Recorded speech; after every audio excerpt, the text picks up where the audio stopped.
আসসালামু আলাইকুম প্রিয় ভাই বোনেরা, আজকে আমি রান্না করব শুটকির মরিচকলা। তো শুটকির মরিচকলা আমি যেভাবে রান্না করি আর কি, এটাই আজকে আপনাদের সাথে শেয়ার করব। আর যারা শুটকি মাছ খেতে পছন্দ করেন তারা তো অবশ্যই শুটকির মরিচকলাটাও পছন্দ করেন। তো আজকে আমি রান্না করব সুরি শুটকির মরিচকলা। তো আমি প্রথমে তেল দিয়ে দিলাম। তেলগুলো গরম হওয়ার পর আমি দিয়ে দিচ্ছি পেঁয়াজ। অবশ্যই পেঁয়াজটা একটু বেশি দিবেন। সব সময় শুটকির মরিচকলাতে পেঁয়াজ বেশি দিলে মানে খেতে মজা হয় বা স্বাদ বেড়ে যায়। পেঁয়াজটা অবশ্যই কিছু জিনিস আসলে পেঁয়াজটা একটু বাড়তি দিতে হয়। যাই হোক, এখন আমি দিয়ে দিলাম হলুদ, পরিমাণ মতো হলুদ দিয়ে দিলাম। দিয়ে দিচ্ছি মরিচ। যেহেতু মরিচটাও একটু আমি ওইভাবে মানে হালকা বেশি দিচ্ছি, মানে যতটুকু শুটকি ছিল ওই পরিমাণেই দিচ্ছি আর কি, মরিচ দিচ্ছি। হালকা পানি দিয়ে আমি এখন নেড়ে চেড়ে দিচ্ছি। তো এভাবে একটু করে পানি দিব, আর একটু করে আমি মরিচ মশলাগুলো মানে একটু খসায় নিব, কারণ না হয় মরিচের গন্ধ থেকে যেতে পারে। যার কারণে আমি একটু পানি দিয়ে এভাবে মরিচ মশলা খসাচ্ছি। আর সাথে দিয়ে দিলাম লবণ।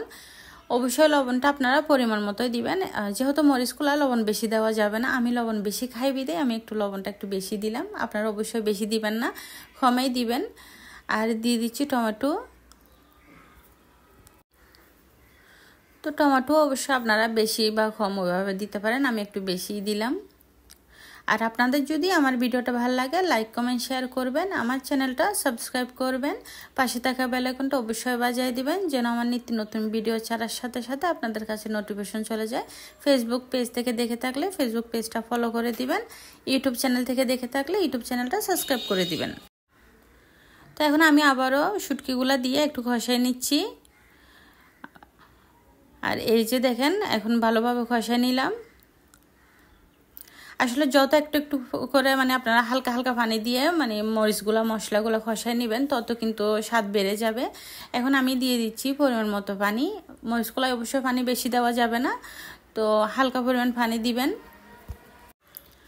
এখন দিয়ে দিব ধনেপাতা। তো ধনেপাতা দিলে যে কোনো কিছুর আসলে স্বাদ বেড়ে যায়, আর ধনেপাতা দিলে আমার কাছে অনেক বেশি ভালো লাগে। তো এই যে ধনেপাতা দিয়ে আমি এখন আবারও একটু নেড়ে চেড়ে নিচ্ছি। এখন আমি ঢেকে দিব, যেন মরিচকলাটা ভালোভাবে একটু সিদ্ধ হয়ে নেয়, এই জন্য আমি ঢেকে দিব। এই যে ফাইনালি আমার মরিচকলা রান্না করা শেষ। ধন্যবাদ।